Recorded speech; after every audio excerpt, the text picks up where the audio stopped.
Hey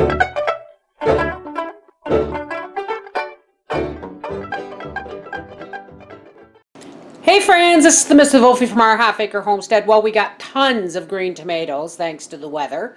And so today we're going to make green tomato mincemeat pie filling. All right, and here's how we're going to do it.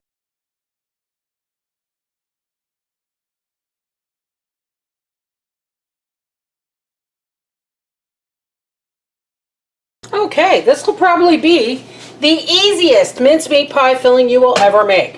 All we're going to do is put all our ingredients in the crock pot. So let's get our ingredients together. Most important ingredient, folks, the green tomatoes that didn't ripen in the garden this year. Pick the really firm ones, and I used the small blade on my Vidalia Chop Wizard, and it worked really well. So we have 6 cups of those.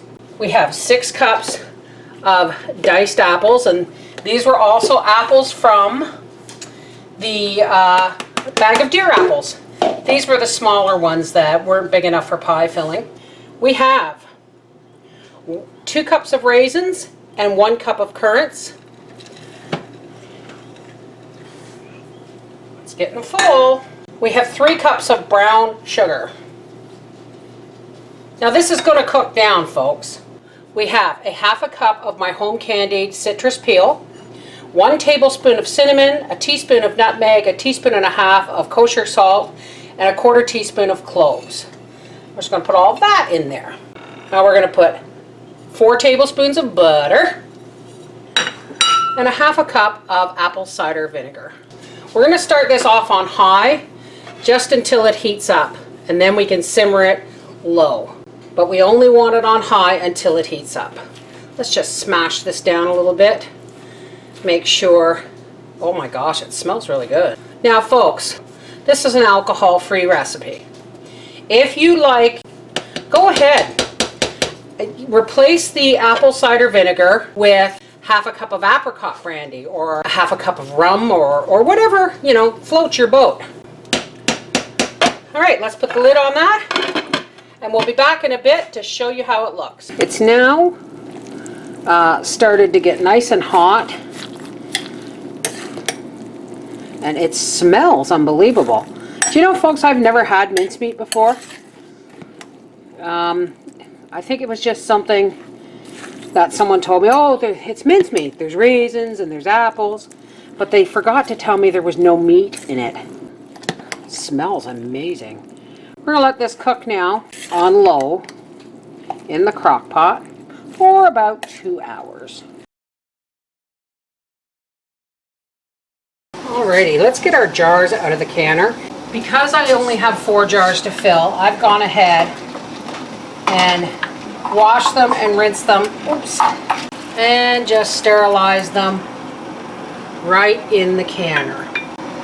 Okay, and we have our lids over here ready to go. Here's our wonderful mincemeat that's been cooking in the crock pot on low for the last 3 hours. Isn't that beautiful? We're just going to start filling our jars. I don't know if I'm going to get 4 liters. Now these 3 of these are liters, and 1 of these jars is a quart. So if it was quarts, I'm pretty sure I would get 4 full quarts. But I think I'm only going to get 3 liters. Just want to make sure this is pretty liquidy, but we just want to make sure it's all down inside there. Wipe the rims. Get a hot lid and a ring.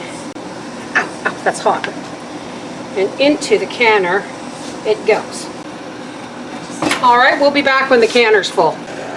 All right, I got 3 1-liter bottles. I'm pretty sure you would have gotten 4 quarts. The water is 1.5 to 2 inches above the jars in the boiling bath canner.